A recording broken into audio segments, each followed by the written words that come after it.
Praise the lord. హల్లెలూయా. అందరికీ వందనాలు. మరి ఈ దినము నేను మీతో కొత్త అంశం గురించి మాట్లాడాలని ఆశపడుతున్నాను. యేసు యొక్క రక్షణ మనం పొందుకోవడానికి అర్హులమా?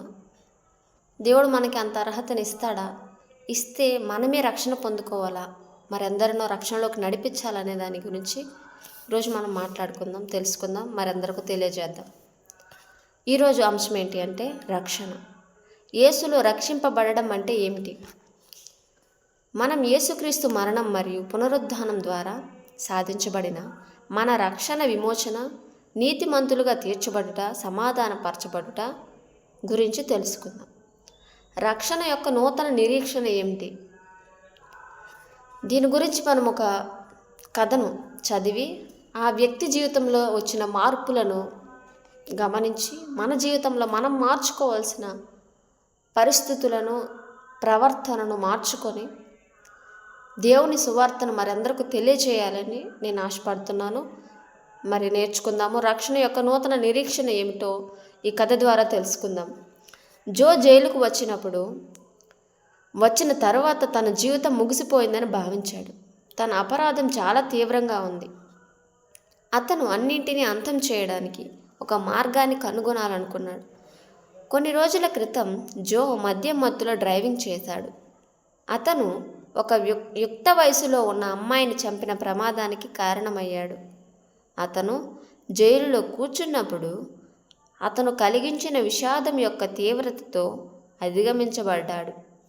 విచారణ కోసం వేచి ఉండగా జో తన జీవితానికి మరొక అవకాశం ఇవ్వాలని నిర్ణయించుకున్నాడు.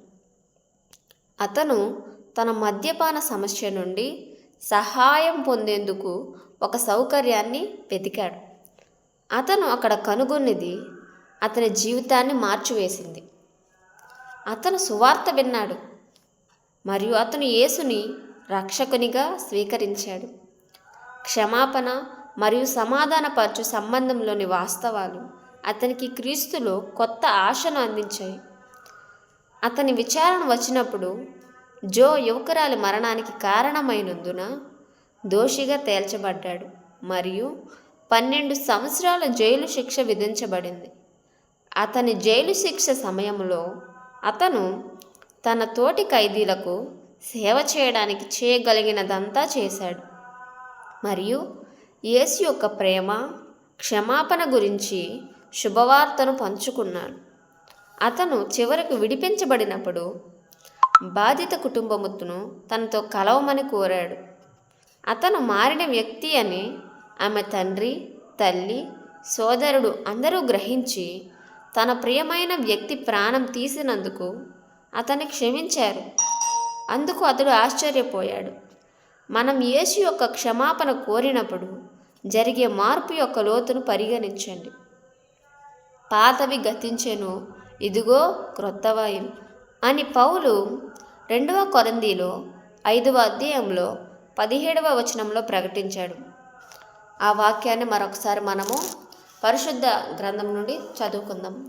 కాగా ఎవడైనను క్రీస్తునందున్న ఎడల వాడు నూతన సృష్టి, పాతవి గతించెను, ఇదిగో క్రొత్తవాయెను. ఆ కొత్త జీవితంలో మన జీవితం యొక్క గందరగోళం నుండి నిరీక్షణను వాగ్దానంగా మార్చిన దేవునితో సమాధానపరచబడిన శక్తిలో మనం ఆనందిస్తాం. మన జీవితంలో ఎదురయ్యే గందరగోళ సమస్యల నుండి మనం సమాధానపరచబడాలి అంటే మనం క్రీస్తుని కలిగి ఉండాలి. ఆ విధానంలో మనము 18వ వచనము మరియు 19వ వచనము చదువుకుందాము. సమస్తము దేవుని వలనైనవి, ఆయన మనలను క్రీస్తు ద్వారా తనతో సమాధానపరుచుకొని ఆ సమాధానపరచు పరిచర్యను మాకు అనుగ్రహించెను.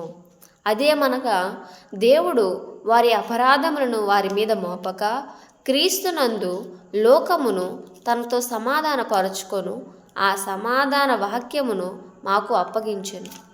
ఇక్కడ ఈ జో విషయంలో జో చేరాని తప్పు చేసినప్పటికీ కూడా దేవుణ్ణి తెలుసుకున్నందుకు, సొంత రక్షకునిగా అంగీకరించినందుకు దేవుడు తన పాపాన్ని కూడా ఆయన మోసి ఆయన సమాధానపరిచి అన్యాయం జరిగిన కుటుంబంతో సమాధానపరిచి మరెందరికో సేవ చేయగలిగేంత హృదయాన్ని దేవుడు జోకి దయచేశాడు. ఆ విధానంలో దేవుడి దగ్గర జో క్షమాపణ కోరుకున్నందుకు వారి కుటుంబం జోని క్షమించింది. ఆ విధానంలో చూసుకుంటే మన జీవితంలో కూడా ఎన్నో సమస్యలు, కొన్ని క్లిష్ట పరిస్థితులు వస్తాయి కూడా. అయినప్పటికీ మనం దేవుణ్ణి కలిగి ఉన్నట్లయితే ఖచ్చితంగా మనం సమాధానంతో నిలబడాలి, సమాధానపరచాలి. మనం అన్యుల వలె ప్రవర్తించి కోపతాపాలతో దేవుని నామానికి దూషణ కలిగించకూడదు. మరందరికో దేవుడు మనకి ఇచ్చిన శక్తి కొలది దేవుని సువార్తను మరందరికీ తెలియపరిచి వారిని నడిపించడానికి మన ప్రయత్నం మనం చేయాలి. మేలు చేయటం మన వలన అయినప్పుడు దాన్ని చేయకుండా మనము తప్పిపోకూడదు. ఆ విధానంలో మనం దేవునితో సమాధానపరచబడ్డాము అంటే ఖచ్చితంగా మనము ఆనందిస్తాం. ప్రతి విషయంలోనూ మనం ఆనందాన్ని పొందుకుంటాం. యేసు ఉచితంగా అందించే క్షమాపణ మరియు సమాధానపరచబడటము ద్వారా పాత భయాలు మరియు భారాలు కొత్త ఆశలకు దారితీస్తాయి. యేసు మనకి ఏదో పెట్టుబడి పెట్టి మనకి రక్షణను ఇవ్వట్లేదు, క్షమాపణను ఇవ్వట్లేదు. ఆయన చాలా ఉచితంగా మన ఆత్మను ఆయన కోరుకుంటున్నాడే కానీ ఇంక ఏ విధమైన పెట్టుబడి మనకి మధ్య లేదు. ఆయన మన ఆత్మను కోరుకుంటున్నాడు. అదేవిధంగా మనం ఆయన రక్షణను పొందుకొని మనం నశించిపోకుండా ఆయనలో నిలబడి మరందరినూ నిలబెట్టాలని ప్రియమైన యేసుక్రీస్తు ఆశపడుతున్నారు. ఆ విధంగా మనం దేవుని కలిగి ఉన్న బిడ్డలుగా మరందరినూ దేవుళ్ళు నడిపించడానికి, వారి హృదయాలను మార్చడానికి మన శక్తి కొలది మనము ప్రయత్నించాలి. ఏమాత్రము కూడా మనకు సంబంధం లేని విధముగా ఉండకూడదు. ఈ విధానంలో దేవుని నమ్ముకున్నాడు, సువార్తను విన్నాడు, దేవుని క్రీస్తుని సొంత రక్షకునిగా అంగీకరించాడు కాబట్టి తన జీవితం మార్చబడింది. అన్యాయం జరిగిన కుటుంబం జోని అంగీకరించింది. ఆ విధానంలో దేవుడు పాతవి గతించెను కొత్త వాయెను అని చెప్పినట్లుగా పాత భయాల్ని, పాత బాధల్ని పక్కన పెట్టి క్రొత్తగా దేవుని రాజ్యంలో వారసులుగా చేయటానికి మరందరినూ మనం దేవుని రక్షణలోకి నడిపించాలి. ఇదే ఈ మొదటి అంశం, రక్షణ.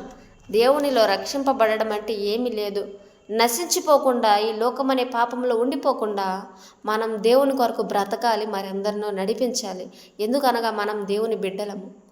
ఆయన తన రక్తం కార్చి కొనుక్కున్న ఆయన సొత్తుగా మనం పిలువబడుతున్నాము కాబట్టి ఆయన సువార్తను మరందరికీ తెలియజేయడానికి మనము రాయబారులమై మనకొక బాధ్యతను దేవుడు అప్పగించాడు. కాబట్టి ఖచ్చితంగా మనం అనుదినము కేవలం ఒక్కరికైనా దేవుని సువార్తను తెలియజేయాలి, వారందరికీ దేవుని ప్రేమను తెలియజేయాలని ఈ చిన్ని అంశం ద్వారా నేను నా ఆలోచనను తెలియజేసుకుంటున్నాను.